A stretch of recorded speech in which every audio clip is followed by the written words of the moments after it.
Baik, selamat sore. Jadi di sini saya akan melanjutkan untuk pembahasan materinya untuk basic life support.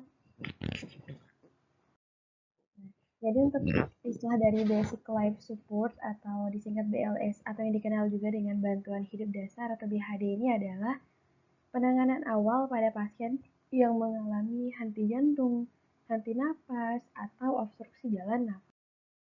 Tujuan dari BLS ini adalah suatu tindakan oksigenasi darurat untuk mempertahankan ventilasi paru dan mendistribusikan darah oksigenasi ke jaringan tubuh.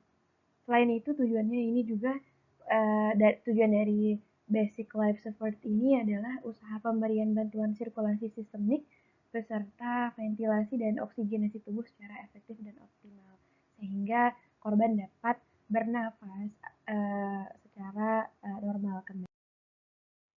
Untuk aspek dasar dari BHD atau Basic Life Support ini meliputi yang pertama ada dapat mengenali kejadian henti jantung mendadak, kemudian aktivasi sistem tanggap darurat, kemudian dapat melakukan cardiopulmonary resuscitation atau CPR atau resusitasi jantung paru atau RJP dini.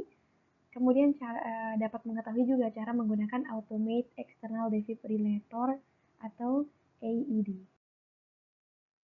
Untuk langkah-langkah dari bantuan hidup dasar ini sendiri, untuk yang pertama pada saat tiba di lokasi kejadian, yang pertama hal yang perlu dilakukan adalah tentu mengamankan keadaan terlebih dahulu, mengamankan pasiennya.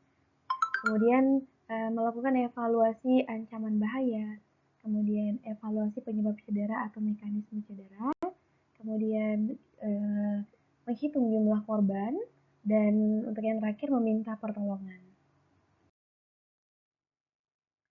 Nah, untuk yang kedua penilaian awal pada korban tidak sadarkan diri. Untuk yang pertama ini ada level of consciousness atau tingkat kesadaran atau disebut juga dengan pemeriksaan GCS. Nah, jadi di mana pada pemeriksaan GCS ini terdapat 3 komponen yang perlu dinilai pada korban atau pasien yang mengalami kejadian tersebut.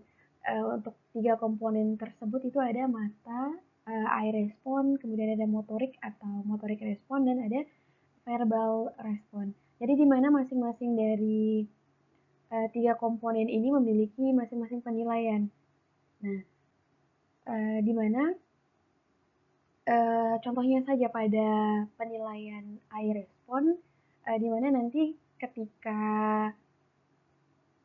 dapat dilihat langsung pada korban atau pasiennya, ketika pasiennya dapat atau korban tersebut dapat langsung spontan membuka mata, berarti untuk penilaiannya untuk skornya itu 4.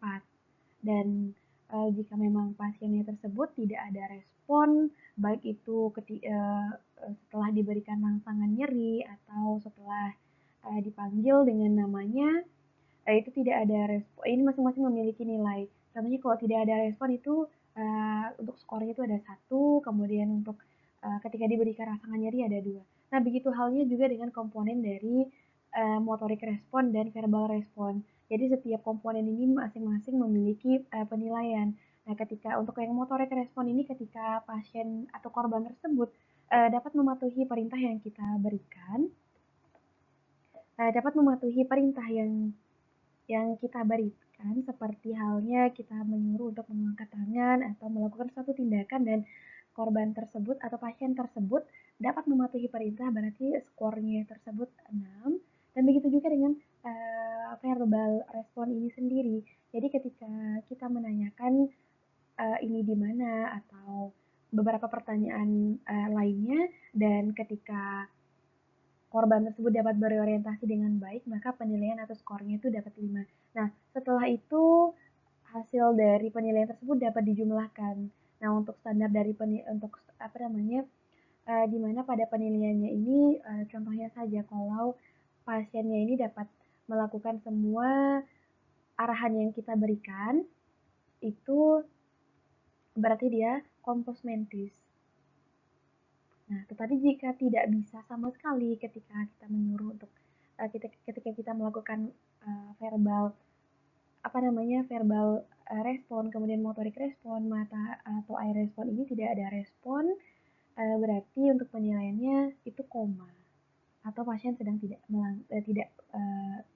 mengalami ketidaksadaran. Selanjutnya untuk penilaian awal pada korban tidak sadarkan diri ini selain ada tingkat kesadaran, terdapat juga airway, breathing, circulation, jalan napas, pernapasan, dan sirkulasi.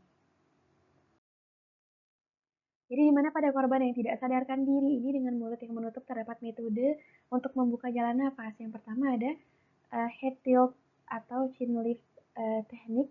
Yang kedua ada jaw thrust maneuver. Untuk yang ketiga, untuk hasil pemeriksaan awalnya ini, di mana pada korban yang mengalami henti nafas, ini dapat langsung diberikan nafas buatan atau rescue respiratory, langsung diberikan. Nah, pada gambar di depan ini suatu kejadian tenggelam yang terjadi dan di mana langsung diberikan nafas buatan. Jadi untuk korban-korban yang mengalami tenggelam di luar negeri sana, ketika sudah ada lapisnya ya, sudah uh, ada lapisan, jadi antara mulut penolong dan korban tersebut tidak langsung uh, ber, berinteraksi. Nah, selanjutnya untuk henti jantung di mana ketika terjadinya uh, tidak apa namanya pada pasien yang mengalami henti jantung itu dapat langsung diberikan um, dapat dilakukannya kompresi jantung.